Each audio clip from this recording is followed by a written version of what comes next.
ओम शांति। तो आज हम भगवान के जो विराट रूप दिखाते हैं शास्त्रों के अंदर या धार्मिक स्थानों में कई जगह पर विराट रूप दिखाते हैं, महाभारत में भी भगवान का विराट रूप दिखाते हैं। तो क्या है इसका आध्यात्मिक रहस्य? विश्वरूप किसको कहा जाता है?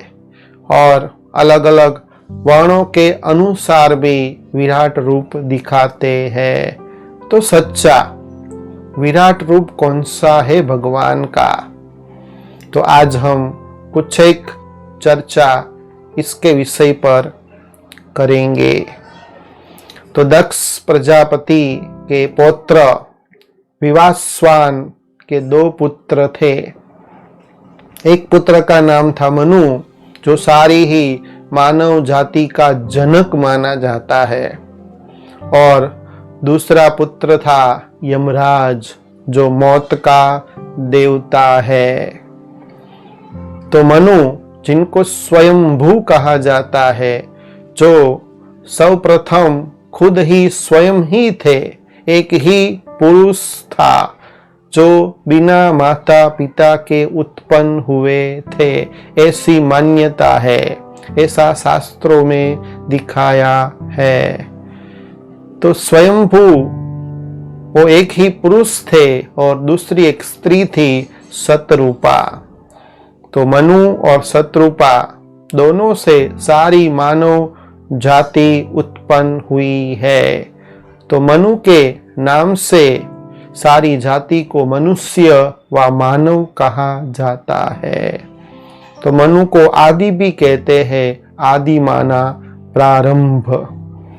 तो सारे ही जितने भी पुत्र है वो मनु की देन है।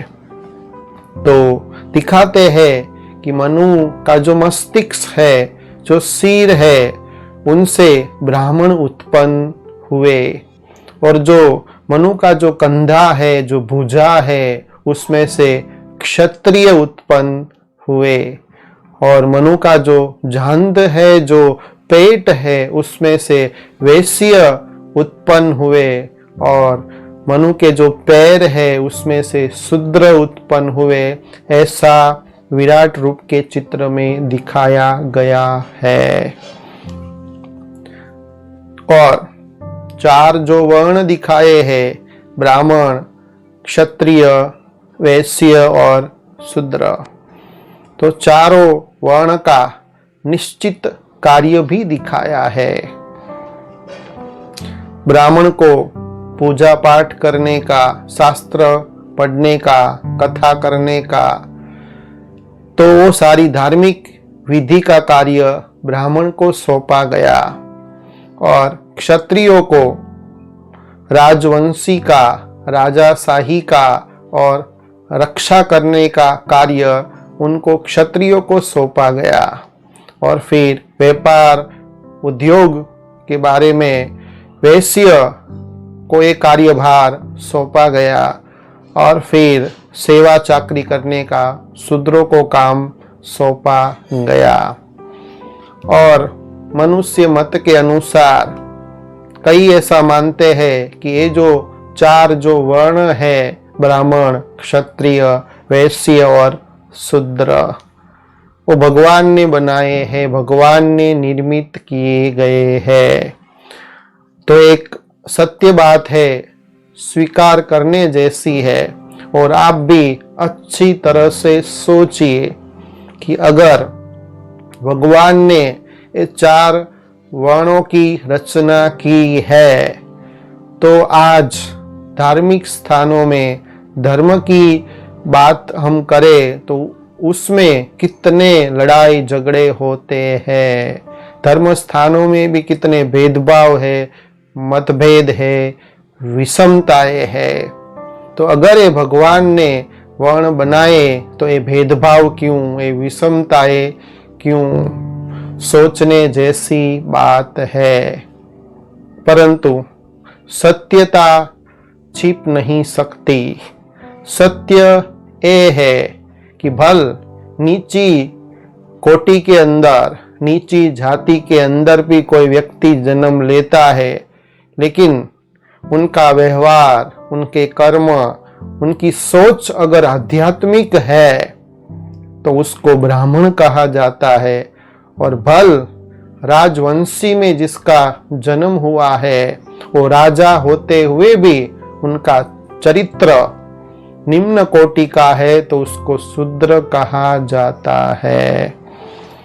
तो व्यक्ति, मनुष्य अपने ही सोच से, अपने ही कर्म से, अपने ही व्यवहार से, अपने चलन से ही वो ब्राह्मण बनता है, क्षत्रिय बनता है और वैश्य शूद्र बनता है। ऐसी कोई भगवान ने वर्ण व्यवस्था बनाई नहीं है। तो शास्त्रों के अंदर और अलग अलग धार्मिक स्थानों के अंदर विराट रूप के चित्र दिखाया गया है, उसमें केवल 4 वर्ण ही दिखाते हैं, ब्राह्मण, क्षत्रिय, वैश्य और शूद्र। लेकिन परमपिता परमात्मा ये विराट रूप का एक आध्यात्मिक रहस्य बताते हैं जो सुनने जैसा है कि 4 वर्ण नहीं है, 4 वर्ण तो है लेकिन उसमें से एक 5वां वर्ण है जो है देवता, जो धार्मिक स्थानों में या जिसकी चर्चा शास्त्रों में नहीं की है, परंतु वर्तमान कलयुग के अंत के भी अंत में और सतयुग के आदि काल में, जिसको संगम युग कहा जाता है, ऐसे सुहावने पुरुषोत्तम संगम युग पर जो हाल वर्तमान समय में ये युग चल रहा है, इसी युग में आत्मा के पिता परम पिता परमात्मा, भाग्य विधाता, जिसको ईश्वर, अल्लाह, गॉड कहते हैं, वो साक्षात अवतरित होकर के इस कलयुगी दुनिया में परकाया प्रवेश करते हैं।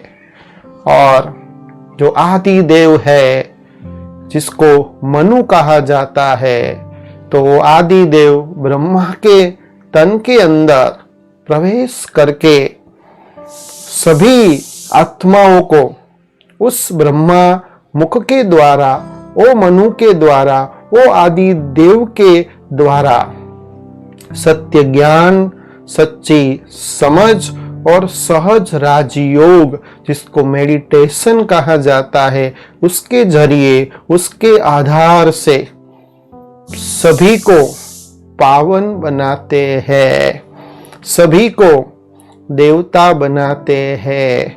क्योंकि सभी जो मनुष्य आत्माएं पहले थी, जब ये सृष्टि चक्र की शुरुआत हुई थी, तो सभी मनुष्य आत्माएं देवता थी। देवता के बाद फिर क्षत्रिय, फिर वैश्य, फिर शूद्र बनती है। तो परमपिता परमात्मा कलयुग के अंत समय में आकर के शूद्र जैसी, माना पैर के समान शूद्रों को दिखाया है कि जिसकी कोई वैल्यू नहीं है, जो एकदम विकारों से ग्रस्त हो जाती है, दुखी और अशांत हो जाती है और भगवान को ढूंढने के लिए तीर्थ यात्रा करती है, भटकती रहती है। तो इसी समय पर सभी आत्मा की पुकार सुनने के बाद साक्षात स्वयं भगवान शिव जी इस तरह पर अवतरण करते हैं और सभी भटकती हुई आत्माओं को ठिकाना देते हैं, सच्ची राह दिखाते हैं और सुख शांति का 21 जन्म का वर्षा देते हैं। और दूसरी बात की, स्वयं परम पिता परमात्मा जो विराट रूप की बात करते हैं, जो आध्यात्मिक रहस्य बताते हैं कि सच्चा भगवान का विराट रूप कौन सा है, विश्व रूप कौन सा है, जो महाभारत के अंदर अर्जुन को जिसका साक्षात्कार हुआ था।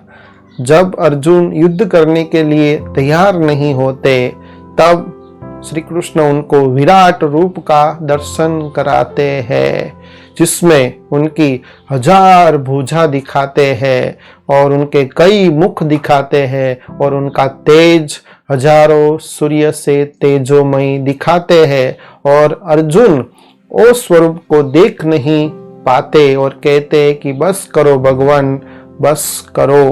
तो वास्तव में भगवान का असली विराट रूप कौन सा है, तो ये अभी हम जानेंगे। तो ये कलयुगी सृष्टि के अंदर आत्मा का पिता परमात्मा, जो खुद भी एक आत्मा है, परंतु वो परम आत्मा है, श्रेष्ठ आत्मा है, जो जन्म मरण से रहित है। इनके कोई भी माता पिता नहीं है, जिनके कोई भी गुरु नहीं है, शिक्षक नहीं है, इसलिए उनको सदा शिव कहा जाता है, स्वयंभू कहा जाता है और सबकी हम जय बुलाते हैं और लास्ट में हर हर महादेव की जय बुलाते हैं। तो ऐसे आत्मा के पिता परम पिता परमात्मा, जिनका कर्तव्यवाचक और गुणवाचक नाम है शिव। शिव माना हरेक आत्मा का कल्याण करने वाला। तो इसीलिए हम एक श्लोक भी बोलते हैं कि ब्रह्मा देवताय नमः, विष्णु देवताय नमः, शंकर देवताय नमः और शिव परमात्माय नमः। तो इस श्लोक से ही सिद्ध होता है कि ब्रह्मा विष्णु और शंकर के पीछे देवता शब्द हम बोलते हैं और शिव के पीछे परमात्मा शब्द बोलते हैं। यह श्लोक ही सिद्ध करता है कि ब्रह्मा विष्णु और शंकर का भी रचयिता शिव परमात्मा है, जिनका मनुष्य सदृश्य कोई शरीर जैसा आकार नहीं है। इसीलिए शिव जी की पूजा शिवलिंग के रूप में की जाती है। शिवलिंग का भी कोई आकार नहीं, माना मनुष्य सदृश्य शिवलिंग का आकार नहीं है। तो भगवान का वास्तव में आकार कैसा है, शिव जी दिखते कैसे है? तो शिव जी का परमपिता परमात्मा का असली स्वरूप है ज्योतिर्बिंदु स्वरूप, इसलिए उनको ज्योतिर्लिंगम भी कहा जाता है। और इसीलिए शिवलिंग के अंदर जो तीन त्रिपुटी दिखाते हैं और उसमें बीच में लाल तिलक दिखाते हैं, वो असली परमात्मा पिता शिव का स्वरूप है। और जब अर्जुन को साक्षात्कार हुआ था तो श्री कृष्ण का हजारों सूर्य से तेजोमय स्वरूप दिखाता, सारा ही उनका शरीर लोप हो जाता है, केवल हजारों सूर्य से तेजोमय एक प्रकाश दिखता है। और अर्जुन फिर कहता है कि बस करो भगवान, बस करो, मैं एक देख नहीं पाता, सहन कर नहीं पाता। तो वास्तव में परमात्मा का इतना हजारों सूर्य से तेज नहीं है जिससे हम सहन न कर सके, क्योंकि वो तो आत्मा का पिता परमात्मा है, ये तो हमारा बाप है। तो बाप से तो बेटा उनको मिलने के लिए जाता है। तो भगवान शीतलता का, शांति का सागर है, परंतु उनका स्वरूप सूर्य जैसा है। तो ये जो भक्ति मार्ग के अंदर या धार्मिक स्थानों के अंदर और शास्त्रों के अंदर विराट रूप का ये जो चित्र दिखाया है, तो परम पिता परमात्मा शिव जी अभी संगम युग में आकर के असली विराट रूप का हमको परिचय देते हैं। तो उस धार्मिक स्थानों के अंदर देवताओं को दिखाते नहीं है, और जो ये चार जो धर्म दिखाते हैं, चार जो वर्ण दिखाते हैं, तो उसकी उत्पत्ति, उसको बनाने वाला कौन है, उसकी रचना करने वाला कौन है, और रचयिता कौन है, स्वयं भगवान ईश्वर कौन है, उसको भी ये विराट रूप के चित्र में दिखाते नहीं है। तो परमपिता परमात्मा असल में विराट रूप के चित्र में सबसे ऊपर दिखाते हैं, जो शिव का सिंबल है, जो रचयिता है, और फिर बाद में नीचे आता है मस्तिष्क, और वो मस्तिष्क में चोटी ब्राह्मण है, और ब्राह्मण चोटी के बाद मस्तिष्क के समान देवता को दिखाते हैं, फिर भुजा के समान क्षत्रियों को दिखाते हैं, और पेट के समान वैश्य को दिखाते हैं, और शूद्र के समान पैर को दिखाते हैं। असल में ये है विराट रूप का चित्र, जिसमें धार्मिक स्थानों में शिव जी जो रचयिता है उसको दिखाया नहीं है, केवल ब्राह्मण, क्षत्रिय, वैश्य और शूद्र चार वर्ण ही दिखाते हैं। परंतु ये जो विराट रूप का चित्र है कि परमपिता परमात्मा शूद्र जैसे जब मनुष्य आत्मा बन जाती है, तो वो संगम युग में आकर के सभी आत्माओं को शूद्र में से ब्राह्मण चोटी बनाते हैं, क्योंकि ब्राह्मण का स्थान हमेशा ऊंचा माना जाता है, इसलिए सारे शरीर में चोटी के समान ब्राह्मण को दिखाते हैं, सबसे ऊपर चोटी होती है।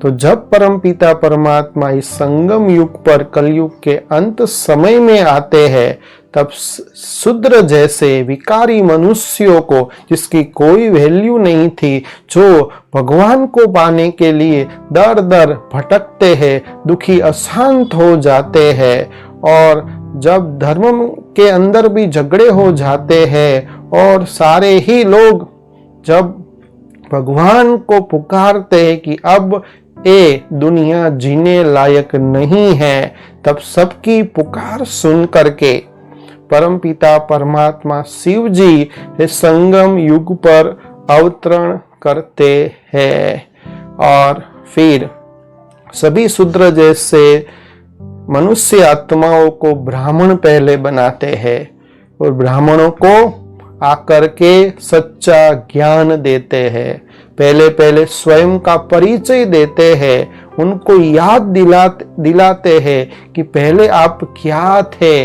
अभी शूद्र जैसे बन गए हो, एक नीची क्वालिटी के बन गए हो, चरित्रहीन बन गए हो, और पहले आप सभी पूज्यवान थे, अभी पुजारी बन चुके हो। तो ऐसे सहज ज्ञान के द्वारा और राजयोग, जो परमपिता परमात्मा को निरंतर याद करना, वो याद को ही योग कहा जाता है।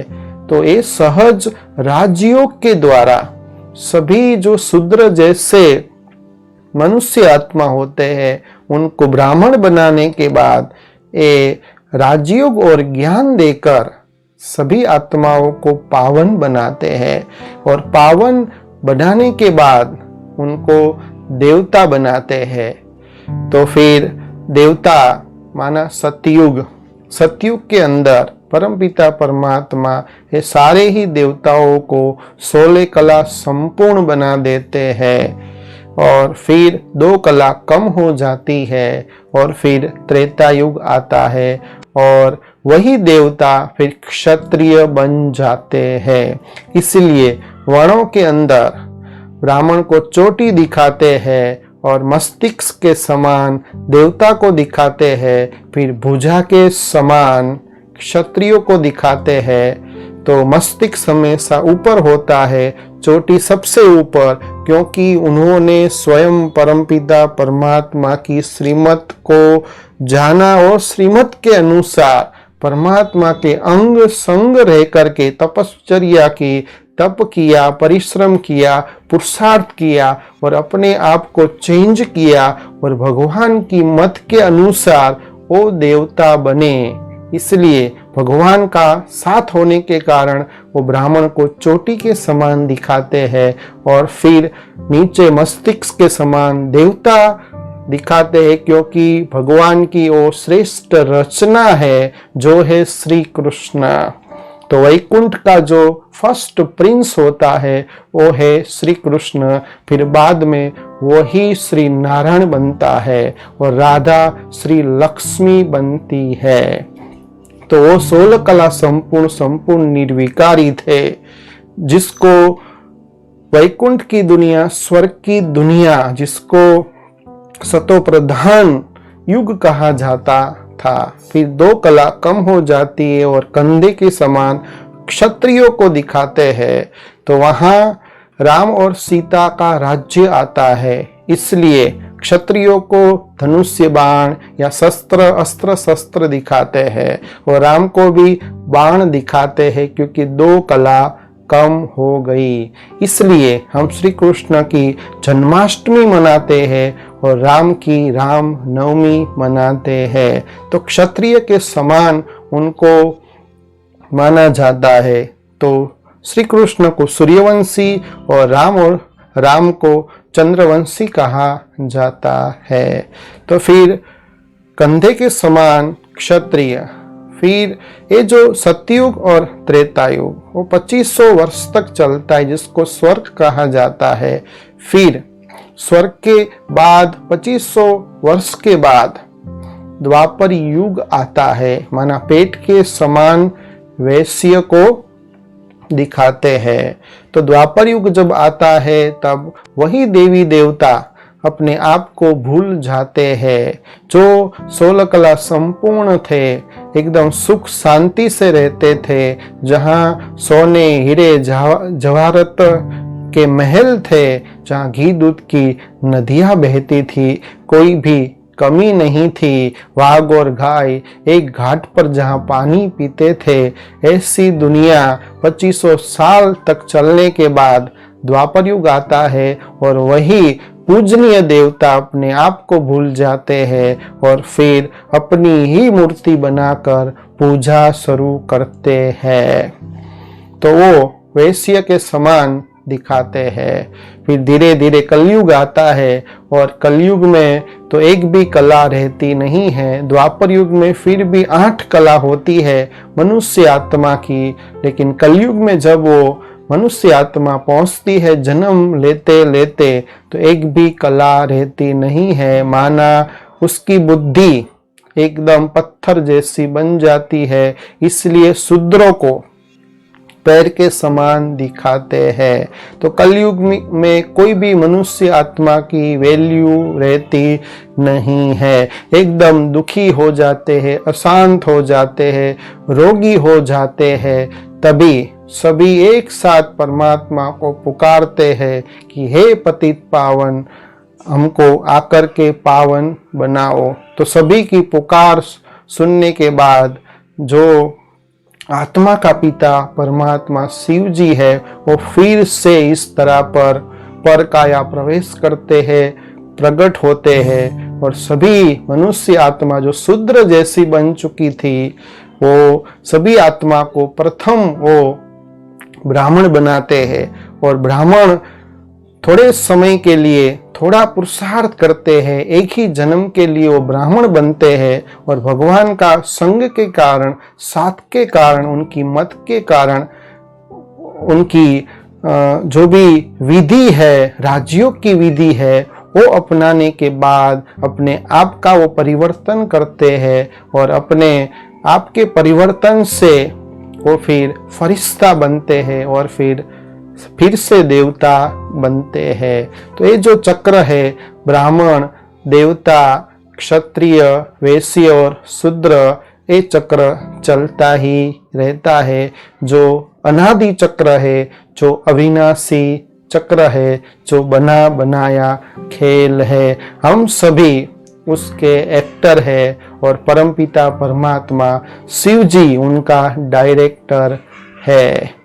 तो वास्तव में असली चित्र है परमपिता परमात्मा, जो संगम युग में आकर के समझाते हैं कि पहले ब्राह्मण चोटी, फिर मस्तिष्क के समान देवता, फिर भुजा के समान क्षत्रिय, पेट के समान वैश्य और पैरों के समान शूद्र, और फिर से वो शूद्र बनते हैं देवता।